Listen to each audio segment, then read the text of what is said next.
जय श्री कृष्णा। राधे राधे। जय हो श्री लक्ष्मी नारायण भगवान की जय। आइए मेरे प्रिय भक्तों, आज हम चैत्र मास के शुक्ल पक्ष की कामदा एकादशी की संपूर्ण व्रत कथा सुनते हैं। जो मनुष्य एकादशी का उपवास रखते हैं वे जीवन भर के सारे पापों से मुक्त हो जाते हैं। उन्हें जीवन की सारी खुशियां मिलती है। एकादशी व्रत करने से उस मनुष्य के सारे दुख सुख में बदल जाते हैं। एक बार भगवान श्री कृष्ण पांडवों की सभा में बैठे हुए थे और उन्हें वे एकादशी का महात्म्य सुना रहे थे। सभी पांचों भाई भगवान श्री कृष्ण के चरणों में बैठकर एकादशी की महिमा व कथाओं का रसपान कर रहे थे। आइए आज हम भी उन सीप के मोतियों में से एक मोती चुनकर एकादशी की पवित्र दुर्लभ पुण्यकारी कथा का आस्वादन करते हैं। आज चैत्र मास की शुक्ल पक्ष की कामदा एकादशी है। इस कथा का वर्णन विष्णु पुराण में पाया गया है। एक समय भगवान श्री कृष्ण व युधिष्ठिर के बीच वार्तालाप चल रहा था। उस समय युधिष्ठिर ने भगवान श्री कृष्ण से चैत्र माह के शुक्ल पक्ष की कामदा एकादशी का महात्म्य और व्रत कथा पूछी थी। तब भगवान श्री कृष्ण ने अपने पवित्र मुखारविंद से कामदा एकादशी की कथा का वर्णन किया था। उस समय मानो भगवान श्री कृष्ण के मुख से मधु ही टपक रहा हो ऐसा प्रतीत हो रहा था। भगवान कह रहे थे कि हे युधिष्ठिर, कामदा एकादशी का व्रत करने से मनुष्य सब पापों से छूट जाता है। उसे पुत्र रत्न की प्राप्ति होती है। इस एकादशी का व्रत करने से मनुष्य को योनि से छूट जाता है, ब्रह्म हत्या जैसे पापों से मुक्त हो जाता है और इस एकादशी के व्रत के पुण्य प्रताप से वह मनुष्य मरने के बाद स्वर्ग के सुख को पाता है। तब भगवान श्री कृष्ण युधिष्ठिर से बोले कि हे युधिष्ठिर, एक बार महर्षि वशिष्ठ जी से राजा दिलीप ने एक बार एकादशी का महात्म्य पूछा था। तब ऋषियों में श्रेष्ठ वशिष्ठ मुनि ने जो कथा सुनाई उसी कथा को मुझसे सुनो। प्राचीन काल में रतनपुर नाम के एक नगर में पुंडरीक नाम का एक राजा राज्य करता था। उस राजा के राजकोष में स्वर्ण, सोना, चांदी, हीरे, मोतियों से भरा हुआ कुबेर के भांति खजाना था। चतुर्गनी सेना थी। उसके चार आज्ञाकारी पुत्र थे और एक बड़ी ही सुंदर पतिव्रता रानी थी। उसकी प्रजा में सभी सुखी जीवन जी रहे थे, कोई भी दुखी नहीं था। उसके राज्य में कभी अकाल नहीं पड़ा। उसके राज दरबार में अनेक अप्सराएं, गंधर्व, किन्नर निवास करते थे। उसके गंधर्वों में एक ललित नाम का गंधर्व अपनी पत्नी ललिता के साथ वैभवशाली आलीशान घर में निवास करके भोग विलासिता का जीवन जी रहे थे। ललित गंधर्व बहुत सुंदर गीत गाता था और उसकी पत्नी ललिता, जो कि बड़ी ही सुंदर थी, वह बहुत सुंदर नृत्य करती थी। वे दोनों एक क्षण भर के लिए भी कभी भी अलग नहीं रहते थे। उन दोनों में बड़ा ही प्रगाढ़ स्नेह था। एक क्षण के लिए भी अगर वे जुदा हो जाते थे तो वे तड़पने लग जाते थे। तब एक बार की बात है, राजा पुंडरीक ने अपने महल में एक विशाल आयोजन रखा जिसमें उसने सभी अप्सराओं, गंधर्वों, किन्नरों, मंत्रियों, सेवकों, दरबारियों व प्रजा के गणमान्य लोगों को बुलाया। राजा ने महल में गायन और नृत्य का विशाल आयोजन रखा था। राजा ने पूरी नगरी में यह मुनादी करवाई कि जिसे भी गीत और नृत्य का शौक है वह महल में आकर अपना प्रदर्शन दिखाए। जो भी अच्छा गीत गाएगा और अच्छा नृत्य करेगा उसे मुंह मांगा इनाम दिया जाएगा। तब आयोजन वाले दिन ललित गंधर्व तो महल में पहुंच गया, लेकिन उसकी पत्नी ललिता किसी कारणवश महल में नहीं आ पाई। आयोजन शुरू हो चुका था। गीत और नृत्य का कार्यक्रम चल रहा था। महल के प्रांगण में सभी गा और नाच रहे थे। जब बहुत देर तक ललिता महल में नहीं आई तो उसकी याद में ललित बेचैन हो गया। उसके लिए तड़पने लगा और काम के वश में होकर अपनी पत्नी को याद करके अश्लील गीत गाने लगा और अश्लील नृत्य करने लगा। तब राजा पुंडरीक का ध्यान तो ललित की तरफ नहीं गया, लेकिन राजा का एक विश्वास पात्र मंत्री था जिसका नाम नामराज करकोटक था। उसने ललित को यह हरकत करते हुए देख लिया। उसने इसकी शिकायत राजा से कर दी। मंत्री करकोटक जैसे लोग हर जगह मिल जाएंगे, हर परिवार और समाज में मिल जाएंगे, जो ईर्ष्या और द्वेष में आकर अपनों का ही बुरा करने से नहीं चूकते। वह करकोटक ललित से खार खाए हुए बैठा था। वह ललित और उसकी पत्नी ललिता के बीच प्रगाढ़ प्रेम होने से भी जलता भुनता था। इसी द्वेष भावना से उसने राजा को इसकी शिकायत लगा दी। सच्चाई जानकर राजा पुंडरीक को ललित पर बड़ा क्रोध आया। राजा पुंडरीक ने ललित गंधर्व को क्रोध में आकर कहा कि अरे मूर्ख, हे दुष्ट पापी, तूने मेरी सभा में अश्लील हरकत करी। हे मूर्ख, यहाँ माता सरस्वती विद्यमान है। जहाँ भी गीत नृत्य होते हैं वहाँ देवी सरस्वती का वास होता है। तूने मेरा भी ध्यान नहीं रखा। जो व्यक्ति अपने बड़ों के सामने नीच हरकत करता है उसे दंड मिलना ही चाहिए। हे दुष्ट पापी, तुम मेरे गुरु के सामने अर्थात देवी सरस्वती के सामने अश्लील गीत गा रहा था और अश्लील नृत्य कर रहा था। जा, मैं तुझे शाप देता हूँ। तू कच्चा मांस और मनुष्य का मांस खाने वाला नरभक्षी राक्षस हो जा।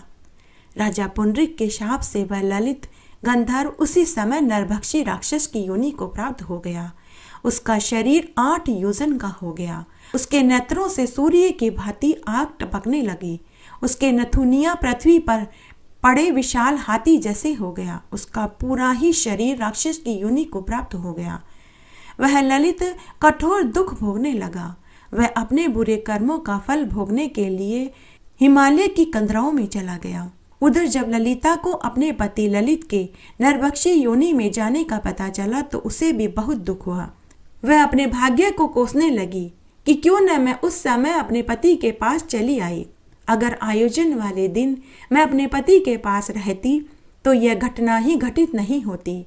वह मन ही मन सोचने लगी कि आज मेरे पति की यह दुर्दशा मेरे ही कारण हुई है।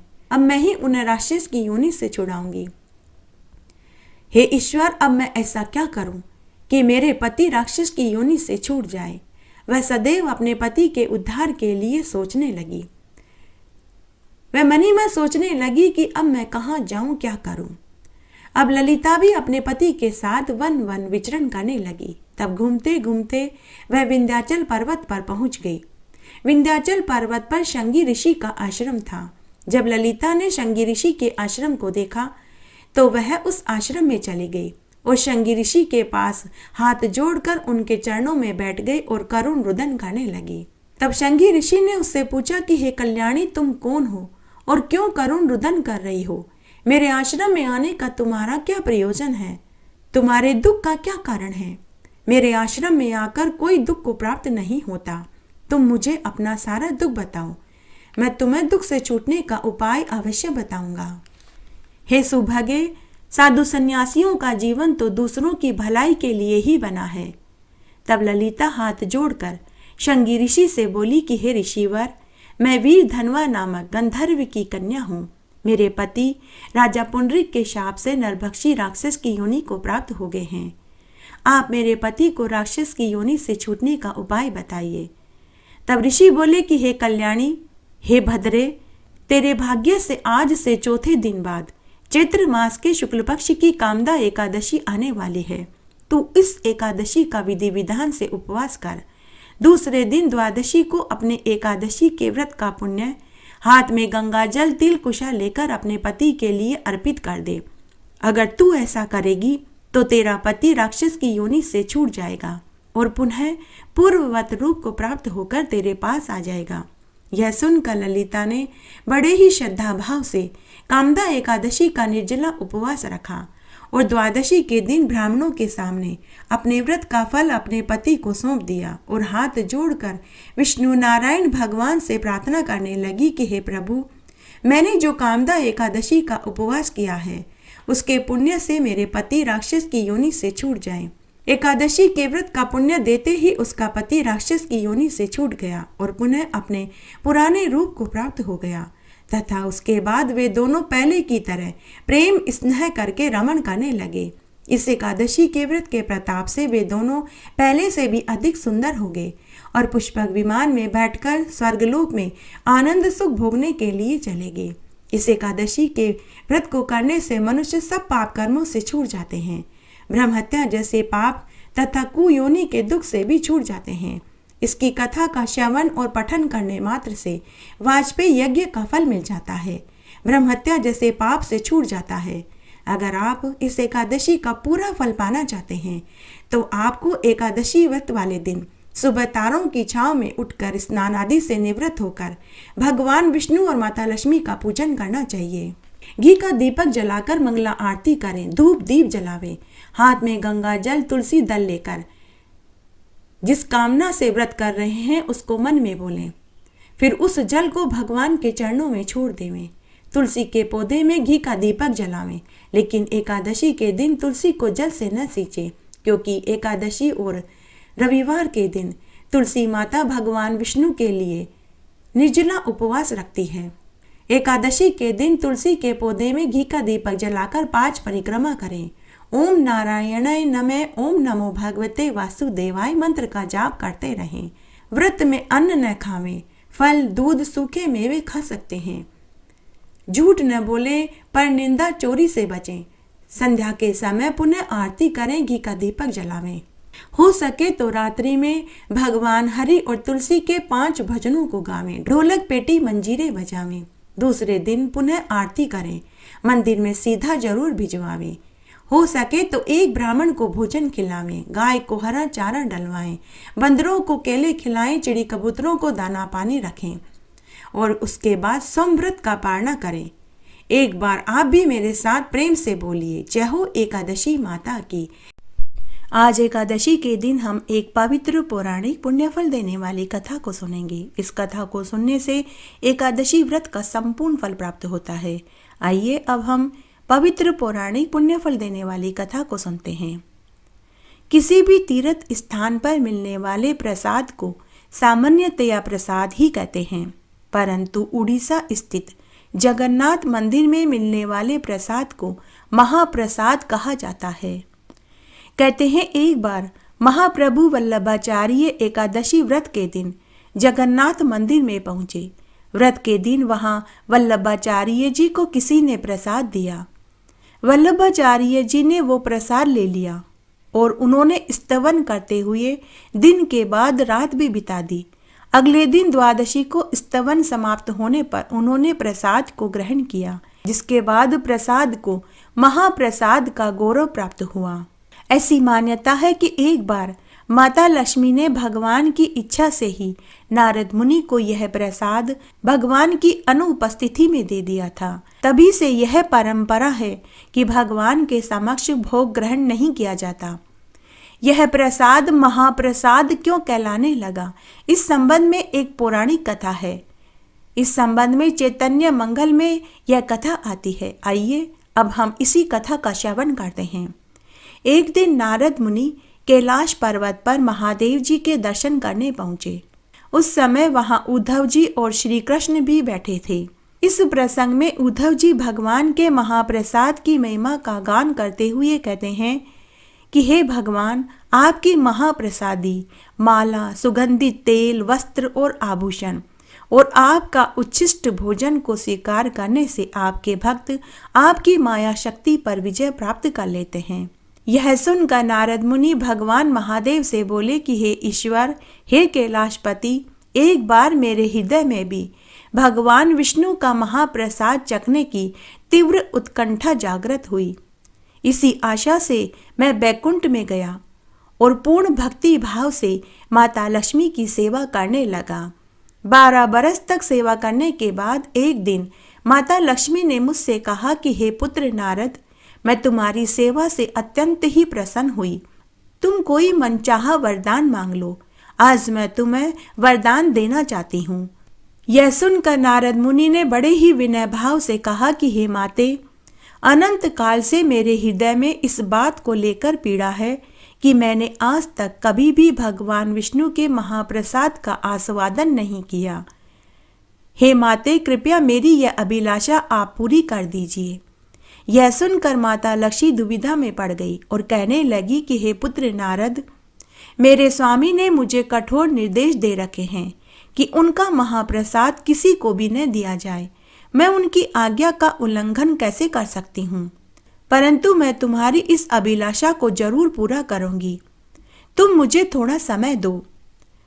कुछ समय बाद एक दिन माता लक्ष्मी ने भगवान विष्णु से अपने हृदय की बात बता दी और भगवान विष्णु से कहा कि हे प्रभु, मैंने भूलवश नारद मुनि को आपके महाप्रसाद को देने का वचन दे दिया। यह सुनकर भगवान विष्णु माता लक्ष्मी से बोले कि हे प्रिय, तुमने बड़ी भारी भूल कर दी, परंतु अब क्या किया जा सकता है।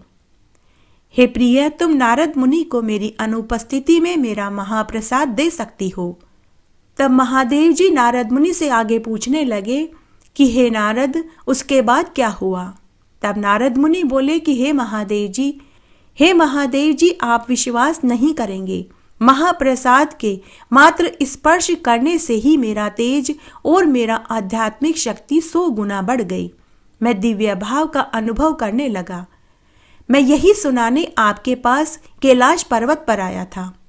यह सुनकर कैलाशपति महादेव जी बोले कि हे नारद, निश्चिंत ही तुम्हारा तेज अलौकिक है, परंतु तुमने ऐसे दुर्लभ महाप्रसाद का एक कण भी मेरे लिए बचाकर नहीं रखा।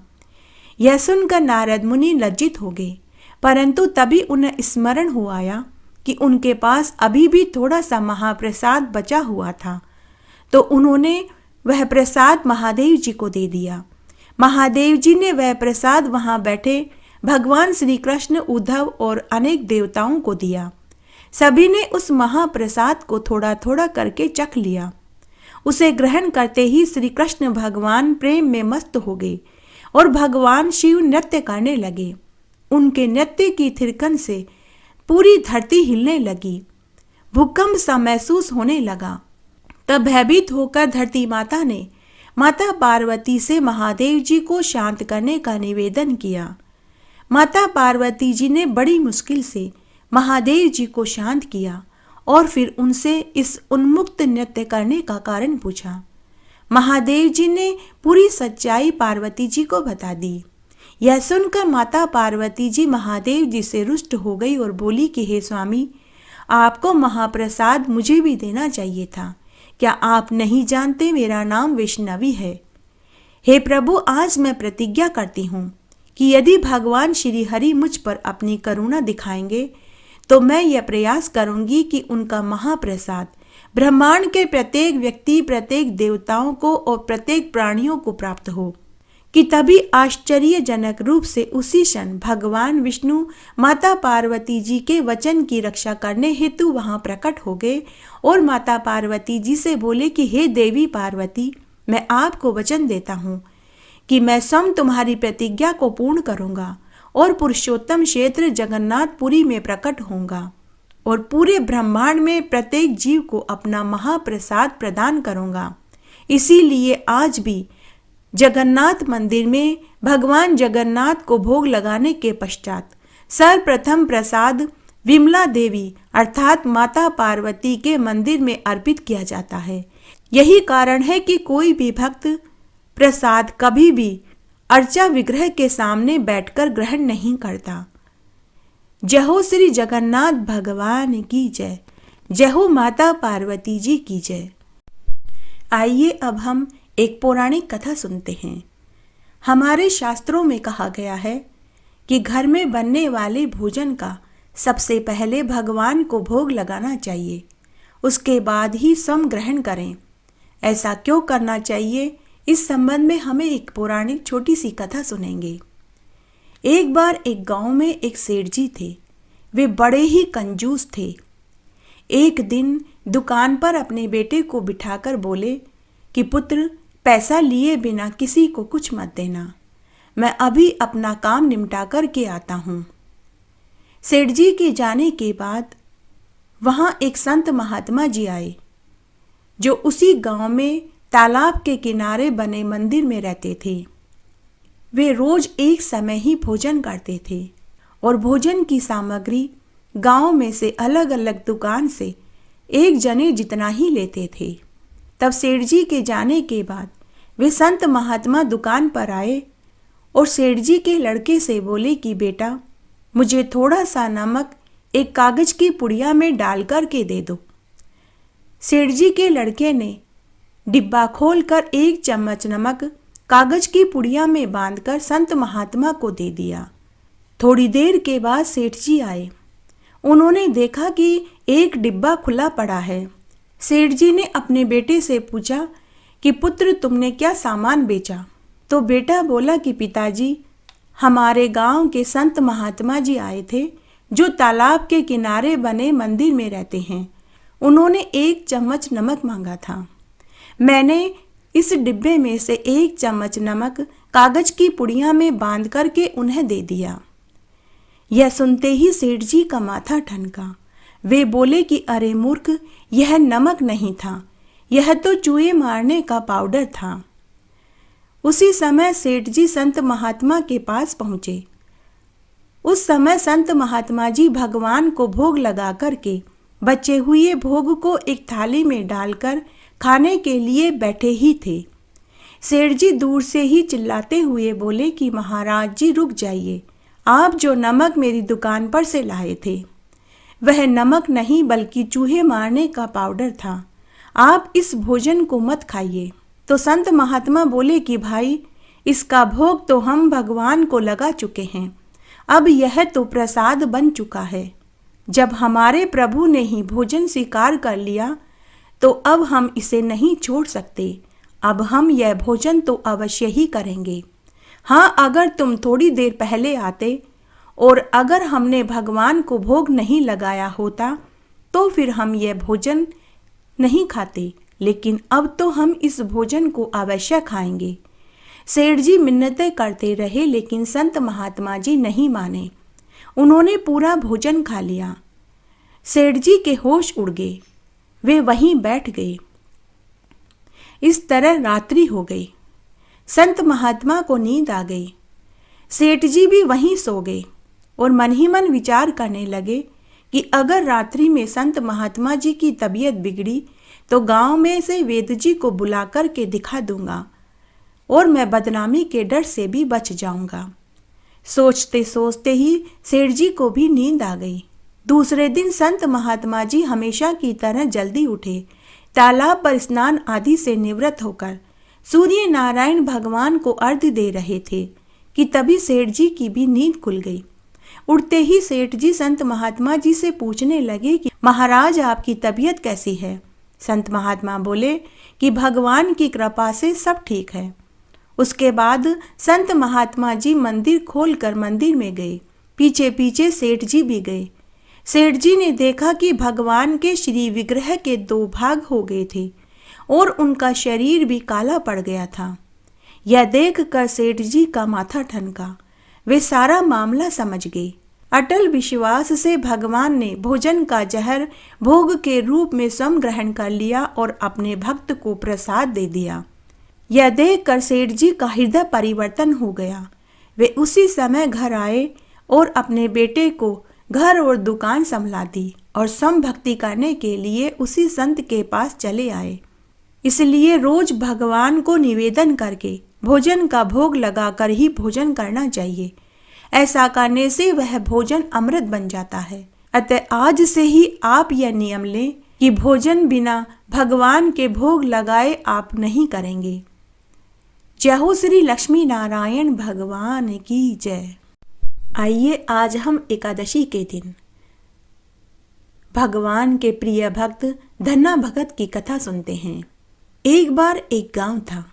उस गांव के बाहर कच्चे तालाब के किनारे एक ठाकुर द्वार था जिसमें बहुत सी ठाकुर जी की मूर्तियां रखी हुई थी। लोग प्रतिदिन वहां आते और माथा टेकते और भेंट चढ़ाते थे। उसी गांव में एक जाट परिवार था। उनके बच्चे का नाम धन्ना था। धन्ना रोज पंडित जी को ठाकुर जी की पूजा करते हुए, स्नान करते हुए और घंटियां खड़काते हुए देखता था। अल्प बुद्धि होने के कारण वह समझ नहीं पाता। एक दिन उसने पंडित जी से पूछा कि आप मूर्तियों के आगे बैठकर के क्या करते हैं? पंडित जी ने धन्ना से कहा कि मैं ठाकुर जी की सेवा करता हूँ। ठाकुर जी की सेवा करने से मनोकामनाएं पूरी होती है। तब एक दिन उसे ख्याल आया कि ठाकुर जी को पूजा से खुश करके यदि सब कुछ हासिल किया जा सकता है तो मुझे भी कुछ उपाय करना चाहिए जिससे कि मेरे घर की गरीबी दूर हो जाए और हमें भी सुख प्राप्त हो। ऐसा सोचकर वह पंडित जी के पास गया। धन्ना ने पंडित जी से कहा कि आप मुझे एक ठाकुर जी दे दीजिए, मैं भी इनकी सेवा करूंगा ताकि मेरी भी मनोकामना पूरी हो। पहले तो पंडित जी ने ठाकुर जी देने से इनकार कर दिया। पंडित जी ने धन्ना से कहा कि तुम ठाकुर जी की पूजा ठीक तरह से नहीं कर पाओगे। एक तो तुम छोटे बच्चे हो, दूसरा तुम अनपढ़ हो, तीसरा ठाकुर जी मंदिर के बिना कहीं नहीं रहते और नहीं ये तुम्हारे साथ रहकर प्रसन्न रहेंगे, इसलिए तुम जिद मत करो। तुम एक किसान के बेटे हो, तुम खेतों की रखवाली करो, गाय भैंसे चराओ। ब्राह्मण का धर्म है पूजा पाठ करना और जाट का धर्म है जमीन में अनाज पैदा करना। परंतु वह धन्ना टस से मस नहीं हुआ। बच्चे की जिद के आगे पंडित जी को हार माननी ही पड़ी। तब पंडित जी ने बच्चे से छुटकारा पाने के लिए एक पत्थर को कपड़े में लपेटकर दे दिया और पूजा पाठ की विधि बता दी। घर आकर धन्ना ने पत्थर को ठाकुर समझकर स्नान कराया। एक थाली में बाजरे की रोटी, मक्खन और लस्सी का लोटा लेकर बैठ गया। भोग लगाने के लिए कहने लगा।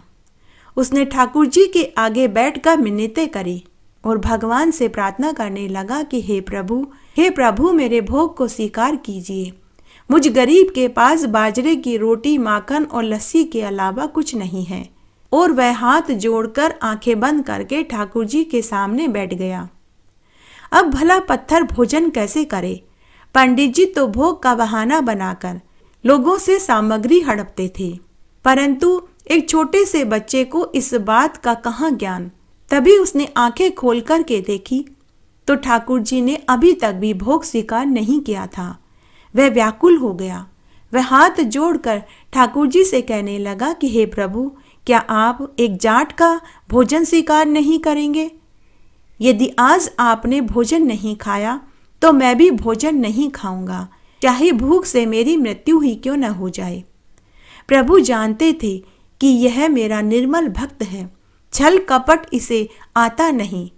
तभी भगवान वहां प्रकट हो गए और श्री कृष्ण रूप में आकर धन्ना के भोग को स्वीकार कर लिया। भोजन खाकर प्रभु धन्ना से बोले कि हे पुत्र, मांग तुझे क्या चाहिए, मैं तेरी सेवा पूजा से प्रसन्न हुआ। तो धन्ना भगवान से कहने लगा कि हे प्रभु, जो भी आपकी भक्ति करे आप उनके कार्य संवार देना।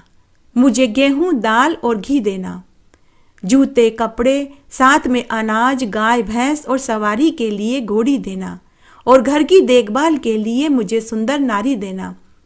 धन्ने का जवाब सुनकर भगवान मुस्कुराने लगे और बोले कि हे पुत्र, जो भी तूने मांगा है तुझे सब मिल जाएगा। प्रभु बोले कि पुत्र और कुछ हो तो वो भी मांग ले। तो धन्ना ने कहा कि हे प्रभु, जब भी मैं आपको याद करूं आप मुझे दर्शन दीजिएगा, बस मुझे यही चाहिए और कुछ नहीं चाहिए। भगवान ने उसे तथास्तु कहा और अंतर्ध्यान हो गए। उसके बाद धन्ना हाथ जोड़कर आंखें बंद करके बैठ गया।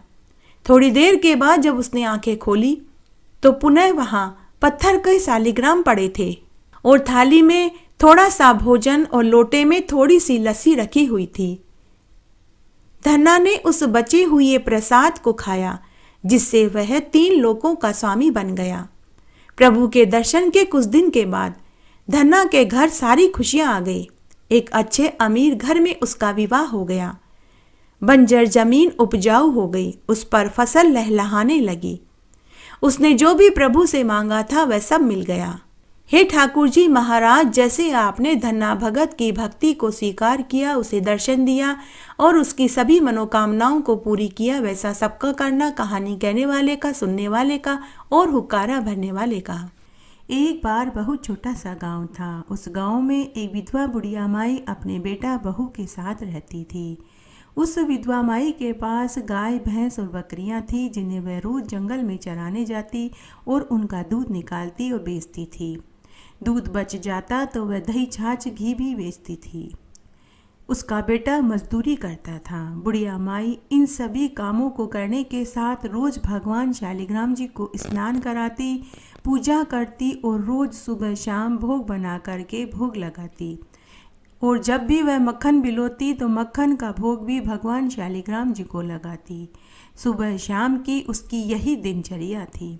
तब एक बार की बात है, बुढ़िया माई भादवा मास में 1 महीने के लिए 84 कोस की परिक्रमा के लिए गांव की मंडली के साथ जाने का मन बना रही थी, परंतु उसने सोचा कि बहू इतना काम कैसे कर पाएगी। गाय भैंसों और बकरियों का दूध भी निकालना है, बेचना है, दही छाछ घी बेचना है, साथ ही गाय भैंसों और बकरियों को जंगल में चराने के लिए ले जाना है, घर की रोटी सब्जी झाड़ू बुआरी करना है, गाय भैंसों के बाड़े की सफाई करना है, रोज गोबर पोटे उठाना है और मवेशियों को रोज स्नान कराना है। इसके अलावा रोज मेरे ठाकुर जी को स्नान कराना, पूजा पाठ करना, रोज सुबह शाम भोग लगाना, आरती करना, यह सभी काम बहू अकेले कैसे कर पाएगी। इस तरह बुढ़िया माई उदास अपने कमरे में बैठी हुई थी। शाम को उसका बेटा घर आया। रोज की तरह बेटा भोजन की थाली देने अपनी माँ के कमरे में गया और अपनी माँ को उदास बैठे देखा तो उसके चेहरे से साफ उदासी झलक रही थी। वह एकटक शालिग्राम भगवान की तरफ टकटकी लगाए देखी जा रही थी। बेटे ने अपनी माँ को 3-4 बार कहा कि माँ भोजन कर लो, लेकिन माँ का ध्यान बेटे की तरफ था ही नहीं। तब बेटे ने अपनी माँ को झंझोड़ते हुए कहा कि माँ तुम्हारा ध्यान किधर है? माँ मैं आपके लिए रोटी लेकर आया हूँ। तो बुढ़िया माई अपने बेटे से बोली कि बेटा माफ़ करना, मेरा तो तेरी तरफ ध्यान ही नहीं था।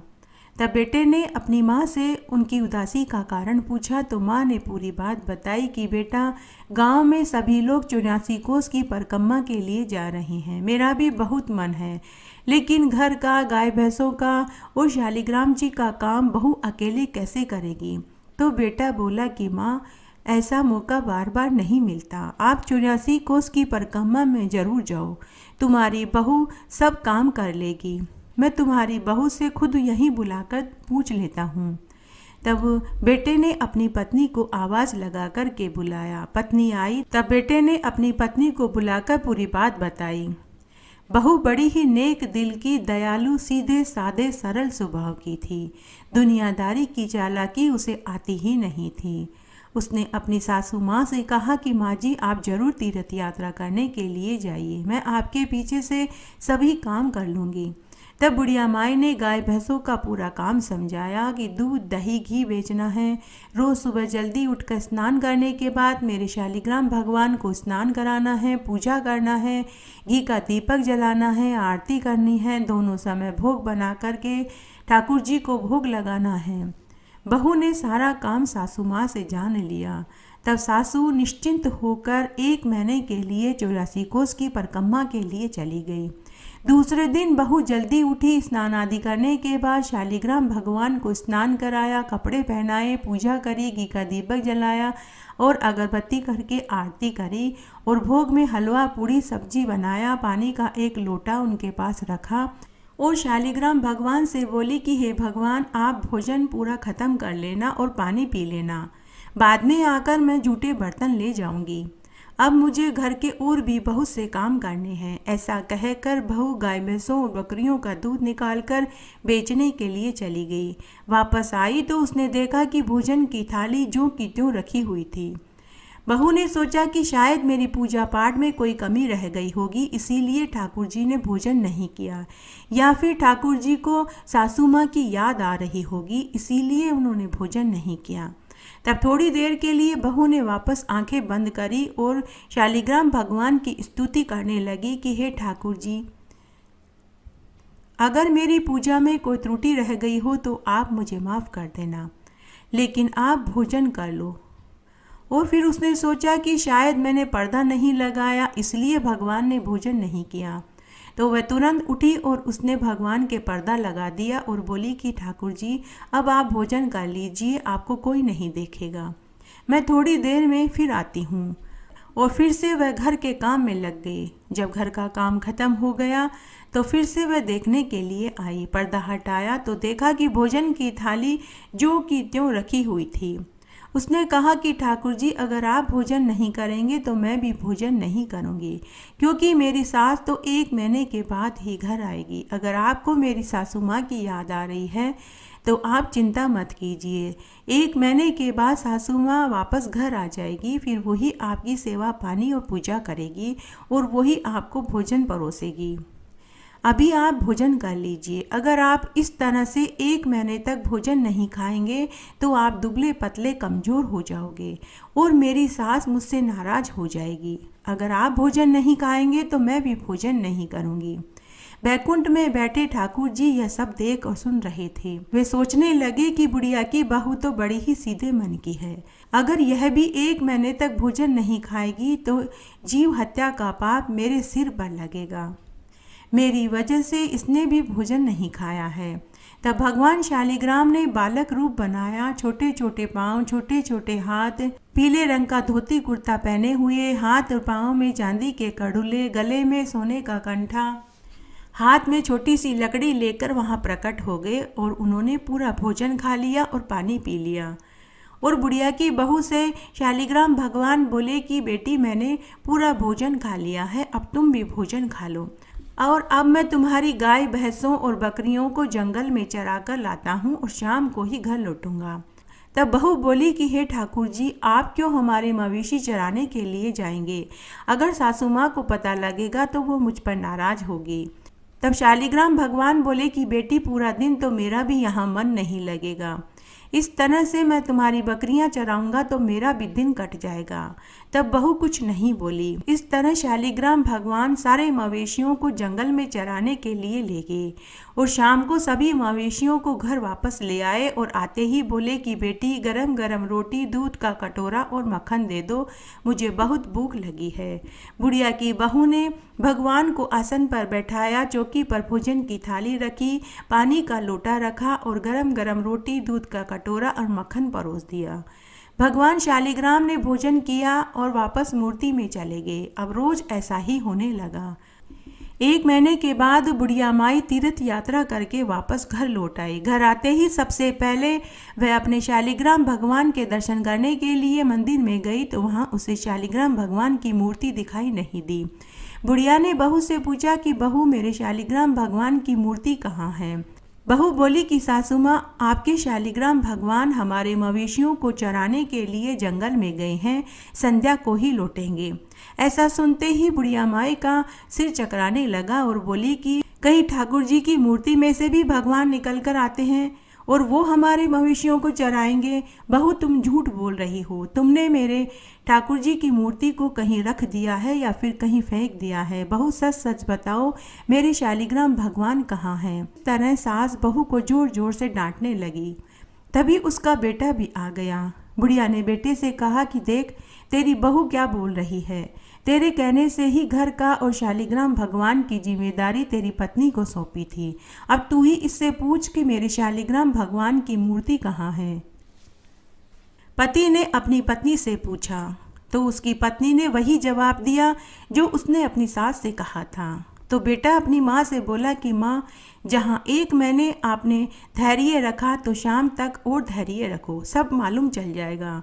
संध्या हुई तो भगवान शालिग्राम मवेशी लेकर घर आए। आते ही उन्होंने कहा कि बेटी, गरम गरम रोटी, दूध का कटोरा और मक्खन दे दो, मुझे बहुत भूख लगी है। शालिग्राम भगवान और उनकी आवाज़ सिर्फ बहू को ही सुनाई और दिखाई दे रहे थे, लेकिन बुढ़िया को और उसके बेटे को न तो सुनाई दे रहा था, नहीं दिखाई दे रहा था। तो बहू बोली कि लो माँ जी, आपके शालिग्राम भगवान आ गए, अब आप खुद ही पूछ लीजिए। तो बुढ़िया और उसका बेटा बोला कि कहाँ है ठाकुर जी, हमें तो कुछ दिखाई नहीं दे रहा। बहू बोली कि हे ठाकुर जी, जैसे आपने मुझे दर्शन दिए वैसे आप मेरे सास और पति को भी दर्शन दीजिए, नहीं तो ये मुझे झूठा समझेंगे। तभी बुढ़िया और उसके बेटे को भी भगवान के दर्शन हुए। दोनों भगवान के चरणों में गिर पड़े। बुढ़िया माई रोती रोती बोली कि हे ठाकुर जी, मैंने पूरी उम्र आपकी पूजा करी, आपकी सेवा करी, आपने कभी मुझे दर्शन नहीं दिए। मेरी बहू ने 1 महीने आपकी क्या पूजा करी कि आपने उसे दर्शन भी दिए और उसका भोग भी स्वीकार किया। तो शालिग्राम भगवान बुढ़िया माई से बोले कि अरे बुढ़िया, तूने मुझे मात्र पत्थर की मूर्ति समझा, लेकिन तेरी बहू ने मुझे एक जीव आत्मा समझा, इसीलिए मैंने उसे दर्शन दिए। शालिग्राम भगवान ने जाते जाते बुढ़िया माई के घर को ठोकर मारा, जिससे उनका घर सुंदर मकान में बदल गया और अन्न धन के ढेर लग गए। एक बार बहुत छोटा सा गांव था। उस गांव में एक विधवा ब्राह्मणी अपने बेटा, बहू और इकलौती बेटी के साथ रहती थी। उसकी बेटी का नाम गुणवती था। वह अपनी माँ और भाई की लाडली थी, लेकिन भाभी को ननद फूटी आंख नहीं सुहाती थी। गुणवती ने जब से होश संभाला तभी से वह तुलसा जी की पूजा पाठ किया करती थी। रोज तुलसी जी को जल से सींचती, दिया बाती करती, भोग चढ़ाती और रोज तुलसी जी के पास बैठकर 5 तुलसी जी के मीठे मीठे भजन सुनाती और कहती, हे तुलसा माता, सोने के लोटे में जल दो, लडवन का थाल दो। तभी उसके सामने सोने के लोटे में जल आ जाता और लडवन का थाल आ जाता, जिसे ले जाकर गुणवती अपनी माँ को दे देती। इससे उनके घर में कभी अन्न धन की कमी नहीं आई। इस तरह समय बीतने लगा। इस तरह ननद पूरे दिन तुलसी जी की सेवा पूजा में लगी रहती थी। घर का कोई कामकाज नहीं करती थी। उसकी भाभी जल भून जाती थी, क्योंकि घर का सारा काम उसे ही अकेले करना पड़ता था। तब एक दिन उसने अपने पति व सास से कहा कि आप गुणवती बाईसा से घर का कामकाज भी करवाया करो, आखिर यही काम आएगा। नहीं तो अगले घर में सब हमें ही ताना देंगे कि हमने इसे चूल्हे चौके का काम नहीं सिखाया। तो उसकी सास और उसका पति बोला कि हमारी बहन तो तुलसी माता की प्यारी भक्त है, तुलसी माता ही सब करेगी, तुलसी माता ही इसका ध्यान रखेगी। इस तरह समय बीतने लगा। गुणवती जब विवाह योग्य हुई तब माँ ने अपने बेटे से कहा कि बेटा, तेरी बहन गुणवती विवाह योग्य हो गई है, तो इसके लिए कोई अच्छा घरवर ढूंढ, ताकि हम इसका धूमधाम से विवाह कर सकें। यह सुनते ही भाभी बोली कि मेरी तो एक लाडली ननद है, इसके लिए घरवर तो मैं ही ढूंढूंगी। कौन सी मेरी 2 नंदे हैं, सारे नेक चार गीत बन्निया नाच गाना तो मैं ही करूंगी। तो उसके सास और पति ने कहा कि जैसा तुम ठीक समझो। तब भाभी मन ही मन सोचने लगी कि अब आया ऊंट पहाड़ के नीचे, अब मैं सारी कसर निकाल लूंगी। तब भाभी ने एक गरीब से गरीब लड़का अपनी ननद के लिए पसंद किया और वहां रिश्ता तय कराई। भाई और माँ ने गुणवती का धूमधाम से विवाह कर दिया। गुणवती जब विवाह होकर ससुराल में पहुंची तो उसने देखा कि ससुराल में कोई भी उसकी आवभगत करने वाला नहीं था। टूटा फूटा 2 कमरों का मकान था। कोई वहां मंगल गीत गाने वाली महिलाएं नहीं थी। केवल एक विधवा सास और छोटी ननद थी। गुणवती ने शाम को सूखी ठंडी बासी रोटी खाई और सो गई। रोज की तरह गुणवती सुबह जल्दी उठी, नहाई धोई और अपने सास के पास गई और बोली कि सासू माँ, मेरे नित्य का नियम है कि मैं रोज सबसे पहले तुलसी जी की पूजा करती हूँ, उसके बाद ही अन्य काम करती हूँ। तो माँ, हमारे घर में तुलसी का पौधा कहाँ है, मैं तुलसी जी की पूजा कर सकूं। तो सास बोली कि बहू, हमारे घर में तो तुलसी का पौधा ही नहीं है, तुम अपनी ननद को साथ लेकर पड़ोस में चली जाओ, वहां तुलसी का पौधा है, तुम वहां पूजा कर आओ। तब गुणवती अपनी छोटी ननद को साथ लेकर पड़ोस में पूजा करने चली गई। वहां उसने तुलसी जी की पूजा करी। फिर हमेशा की तरह बोली कि हे तुलसी माता, सोने के लोटे में जल दो, लडवन का थाल दो। ऐसा कहते ही सोने के लोटे में जल आ गया और लडवन का थाल आ गया। गुणवती ने दोनों चीजें पड़ोसन को पांव छूकर दे दी। सोने का लोटा और लडवन का थाल देखते ही पड़ोसन के मन में लालच आ गया। पड़ोसन नई बहू को आशीर्वाद देते हुए बोली कि बहू, तुम तो रोज यहाँ पूजा करने आ जाया करो। उसके बाद ननद घर आई। घर आकर ननद ने अपनी माँ को पूरी बात बताई। यह सुनते ही सास का गुस्सा 7वें आसमान पर पहुंच गया। उसने कहा कि देखती हूँ कल तेरी भाभी पड़ोस में पूजा करने कैसे जाती है। दूसरे दिन जब बहू ने वापस सासू माँ से तुलसी की पूजा करने के लिए पड़ोस में जाने की अनुमति मांगी तो सास, जो पहले से ही गुस्से में भरी बैठी थी, उसने कहा कि बहू, कोई जरूरत नहीं है रोज रोज पड़ोस में जाने की, चुपचाप घर के कामकाज में लग जाओ। और तेरे ये मायके के रीति रिवाज यहाँ नहीं चलेंगे, कोई तुलसी पूजा नहीं होगी। गुणवती अपनी सास से कुछ नहीं बोली। उसने घर का सारा कामकाज किया, झाड़ू पोछा, बर्तन, कपड़े, भोजन सभी करा, लेकिन उसने सम भोजन नहीं खाया, क्योंकि उसके नित्य का नियम था कि तुलसी पूजा करने के बाद ही वह अन्न जल ग्रहण करती थी। लेकिन आज उसने तुलसी पूजा नहीं करी तो उसने अन्न जल भी नहीं खाया पिया। इस तरह 4 दिन निकल गए। तब एक रात्रि को तुलसी माता ने गुणवती को स्वप्न में दर्शन देकर कहा कि बेटी, आजकल न तो तू मेरी पूजा करती है, न ही जल से सींचती है, न ही दिया बाती करती है, और न ही तू मुझे मीठे मीठे भजन सुनाती है। तो गुणवती बोली कि हे तुलसी माँ, मेरे ससुराल में तुलसी जी का पौधा ही नहीं है। सासू माँ मुझे पड़ोस में जाने नहीं देती, तो अब मैं क्या करूँ। तब माँ तुलसी ने कहा कि बेटी, मैंने तेरे घर में अपना बसेरा बना लिया है। ऐसा कहकर तुलसी माँ अंतर्ध्यान हो गई। तभी गुणवती की आंखें खुल गई। उसने उठकर घर के आंगन में जाकर देखा तो उसके घर में तुलसी का पौधा था, जिसकी हर लड़ में सोने चांदी लटक रहे थे। तुलसी के पौधे को देखकर गुणवती की खुशी का ठिकाना ही नहीं रहा।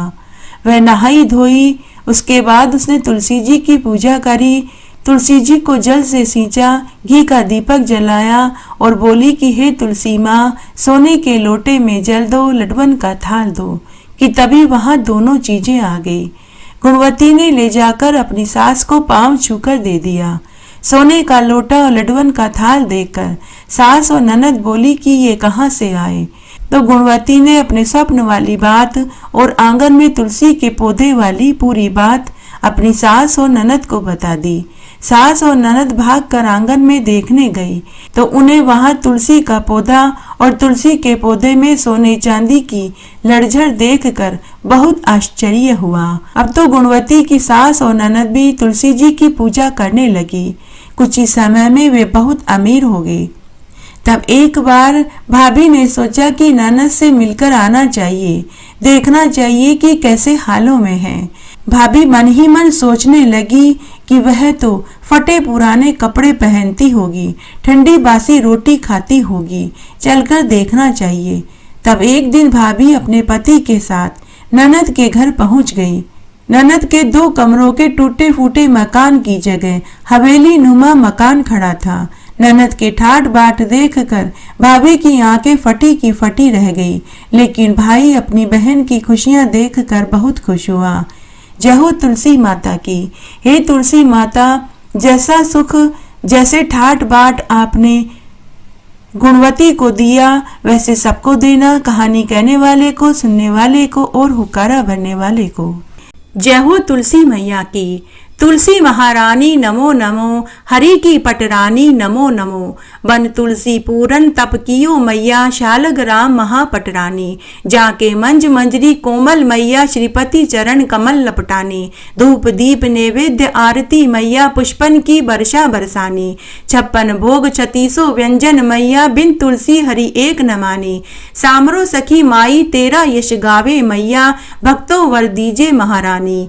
तुलसी महारानी नमो नमो, हरि की पटरानी नमो नमो।